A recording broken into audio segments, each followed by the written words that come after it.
Conta um pouquinho para a gente, entre esse momento que vocês estavam lá, fizeram os primeiros projetos, etc., faturaram esse 1 milhão, e o momento onde vocês começam a olhar e falam assim, cara, precisamos de parceiros para crescer, talvez vender uma participação da empresa. Como é que foi esse período até esse momento onde vamos fechar um deal com um parceiro? Eu acho que essa é a grande jornada de todo empreendedor, né? Em 2007, eu comecei... 2007 não, desculpa, em 2017, que eu acho que foi esse o grande crescimento que a NVIDIA teve, né? Até final de 2016, nós éramos uma companhia com 200 pessoas, alguma coisa assim. Eu comecei a ter contato com alguns ecossistemas de inovação, e um que me ensinou muito foi o de Israel. E lá eu pude ver como eles pensavam sobre uma companhia, sobre o crescimento de uma companhia, né? Então, existe uma coisa naquele ecossistema que para mim é único. As empresas lá, por sobrevivência, elas precisam pensar global. Elas precisam pensar em se estruturar profissionalmente, receber investidores e se tornar global, porque elas não conseguem viver do mercado local, né? E muito se ouvia sobre isso, né? De como, olha, crie a empresa, crie sua empresa e pensa como vendê-la desde o dia 1.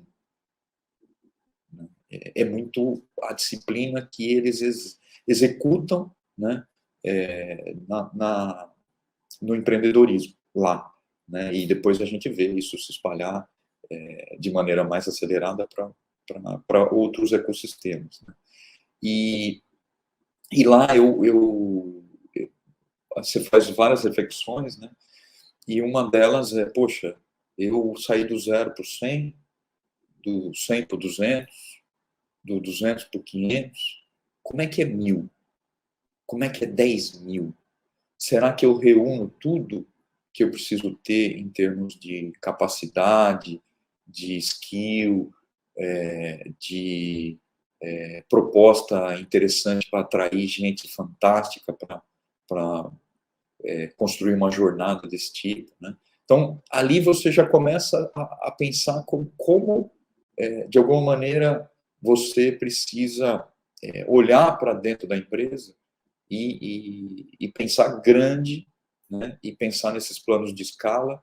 E no mundo hoje, não tem como você pensar numa companhia grande se você não pensar em ter gente robusta que vai te financiar ou que vai te ajudar a abrir esses caminhos, né? Então, sozinho, você fazer isso sozinho, você vai até um ponto.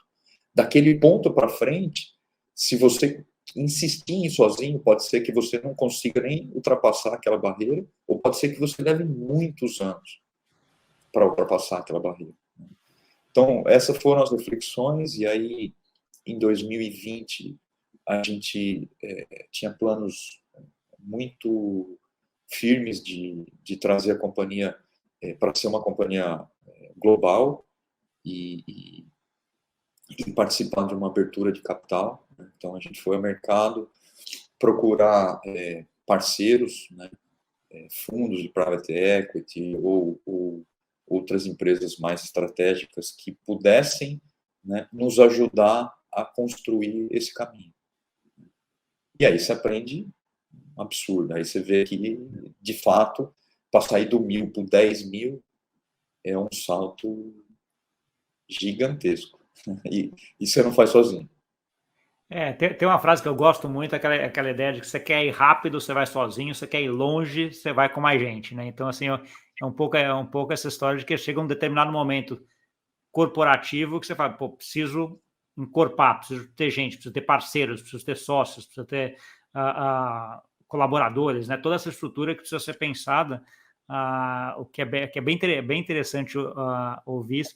Outro ponto que me tocou do que você está falando também, Renato, assim, é uma coisa do Brasil, de startups ou de começo de empreendedorismo no Brasil, né? Como o Brasil é um mercado muito grande, né? Acho que a grande maioria das iniciativas acabam começando olhando para dentro. Você já tem um mercado que viabiliza qualquer coisa, né? Então, assim, muita população, muito dinheiro, muito espalhado, muita diversidade, né? Então, assim, qualquer tipo de iniciativa vem, que não é o caso de Israel, por exemplo, né? Israel, se olhar para dentro, é poucas pessoas, você não tem escala, né? Então, assim...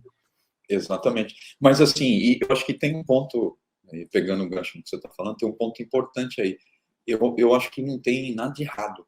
Se você tem um business que funciona bem dentro de um país de dimensões continentais como o Brasil, ok, eu acho que você tem um mercado, né? Agora, se você tem um business que ele tem um apelo global e você não olha para fora, aí talvez você tenha problema, porque o seu concorrente olha. E quando ele olha, ele te enfraquece, né? Então, acho que tem essa nuance. O bom do Brasil ser um país gigante, ter todo esse mercado, é também um mal, né? Dependendo do tipo do negócio.